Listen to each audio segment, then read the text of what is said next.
महाराष्ट्राच्या राजकारणात सध्या मुख्यमंत्री माझी लाडकी बहीण योजना हा चर्चेचा विषय ठरला आहे। ही योजना महिलांच्या सक्षमीकरणासाठी एक माइलस्टोन ठरली असून उपमुख्यमंत्री एकनाथ शिंदे यांनी नुकतंच ठाण्यातील एका कार्यक्रमात याबाबत मोठं विधान केलं आहे।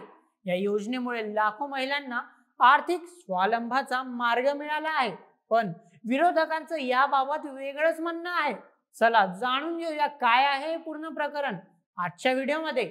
नमस्कार प्रेक्षकांनो, मी नील सोनार आणि तुम्ही पाहत आहात बोल एमएच। महाराष्ट्रातील महिलांना आर्थिक बळ देणारी मुख्यमंत्री माझी लाडकी बहीण योजना कधीही बंद होणार नाही असा ठाम विश्वास उपमुख्यमंत्री एकनाथ शिंदे यांनी व्यक्त केला आहे। ठाण्यातील एका हळदी कुंकू समारंभात बोलताना शिंदे म्हणाले, ही योजना महायुती सरकारच्या महिलांच्या कल्याणासाठीच्या वचनबद्धतेची प्रतीक आहे। आम्ही कधीही आमच्या लाडक्या बहिणींचा विश्वास तोडणार नाही। या योजनेअंतर्गत 21 ते 65 वयोगटातील पात्र महिलांना दरमहा 1500 रुपयांची आर्थिक मदत थेट त्यांच्या बँक खात्यात जमा केली जाते।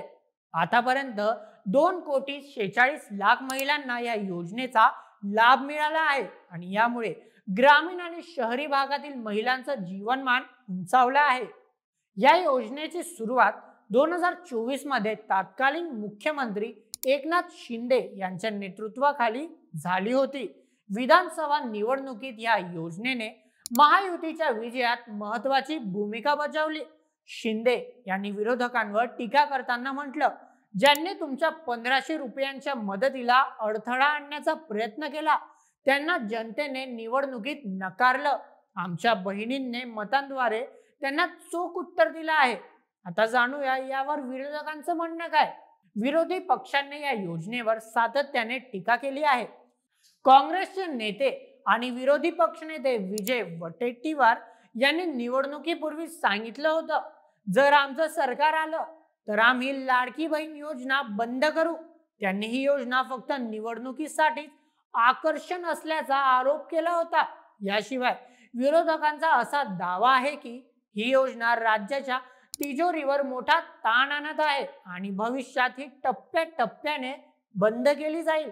काही विरोधी नेत्यांनी योजनेच्या पडताळणी प्रक्रियेवरही प्रश्नचिन्ह उपस्थित केला आहे, असा दावा करत की यामुळे अनेक पात्र महिलांना लाभापासून वंचित ठेवलं जात आहे। मात्र शिंदे यांनी या टीकेला प्रत्युत्तर देताना म्हटलं, ही योजना बंद होणार नाही, यावर कोणताही संशय असू नये। विरोधकांच्या अफवांवर विश्वास ठेवू नका। आमचं दुहेरी इंजिन सरकार वचनपूर्ती करणार आहे। लाडकी बहीण योजनेच्या माध्यमातून महाराष्ट्रातील महिलांना आर्थिक स्वावलंबनाचा नवा मार्ग मिळाला आहे। उपमुख्यमंत्री एकनाथ शिंदे यांनी योजनेच्या निरंतरतेची हमी देत महिलांचा विश्वास जिंकण्याचा प्रयत्न केला आहे। दुसरीकडे विरोधकांचे आरोप आणि योजनेच्या भवितव्याबाबतच्या चर्चा राजकीय वातावरण तापवत आहे। पण एक गोष्ट नक्की, ही योजना आज लाखो महिलांच्या आयुष्यात सकारात्मक बदल घडवत आहे। महाराष्ट्राच्या लाडक्या बहिणींसाठी ही योजना म्हणजे आशेचा किरण आहे। एकनाथ शिंदे यांचं आश्वासन आणि महिलांचा या योजनेला मिळणारा प्रतिसाद यामुळे योजनेचं महत्त्व अधोरेखित होतं।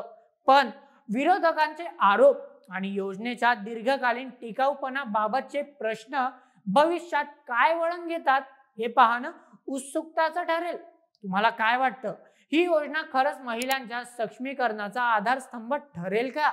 आम्हाला तुमचं मत कमेंटमध्ये नक्की कळवा आणि अशाच व्हिडिओंकरिता सबस्क्राईब करायला विसरू नका बोल एमएच या आपल्या YouTube चॅनलला।